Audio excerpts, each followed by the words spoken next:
যুদ্ধাপরাধীদের সর্বোচ্চ সাজার দাবিতে শাহবাগ তখন উত্তাল। 2013-র 15ই ফেব্রুয়ারি আন্দোলনের 10ম দিনে খুন হন রাজীব হায়দার। এরপর গত 6 মাসে খুন হন 4 জন। বিজ্ঞান লেখক Avijit, online activist Washiqur Rahman, blogger Ananta Bijoy Das এবং সবশেষ নীলাদ্রি চ্যাটার্জি। এদের প্রত্যেককেই হত্যা করা হয় ধারালো অস্ত্রের কোপে। এর মধ্যে রাজীব হত্যা মামলা আছে সাক্ষ্য গ্রহণের পর্যায়ে। মামলাটি দ্রুত শেষ করতে পাঠানো হয়েছে দ্রুত বিচার ট্রাইব্যুনালে। এ মামলার প্রধান আসামি নর্থ সাউথ বিশ্ববিদ্যালয়ের সাবেক শিক্ষার্থী রেদওয়ানুল আজাদ রানাকে এখনও ধরতে পারেনি পুলিশ। কারাগারে আছেন বাকি 7 আসামি। কয়েক মাসের মধ্যে সেই বিচার কার্য সম্পন্ন হবে এবং আমরা একটি রায় দেখতে পাবো। 6 মাসেও অভিজিৎ হত্যা মামলার দৃশ্যত কোনো কুল কিনারা করতে পারেনি পুলিশ।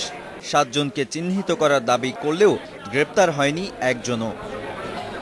ওয়াশিকুর হত্যার পরপরই ঘটনাস্থল থেকে 2 ঘাতককে ধরে পুলিশে দেয় জনতা।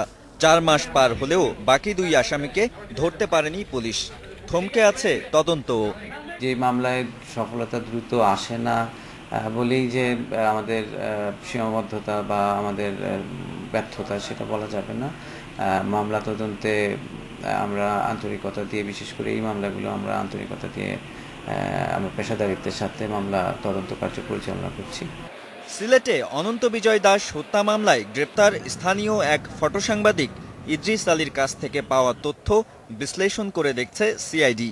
আর সবশেষে খুন হওয়া নীলাদ্রি চ্যাটার্জি হত্যা মামলা তদন্তে থানা পুলিশের সঙ্গে মাঠে নেমেছে গোয়েন্দারাও।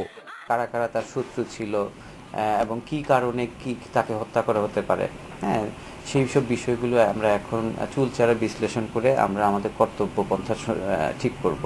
হত্যার লক্ষ্য হতে পারেন এমন ব্লগার ও অনলাইন অ্যাক্টিভিস্টদের যে 2টি কথিত তালিকা রয়েছে তার কোনোটিতেই নীলাদ্রির নাম ছিল না।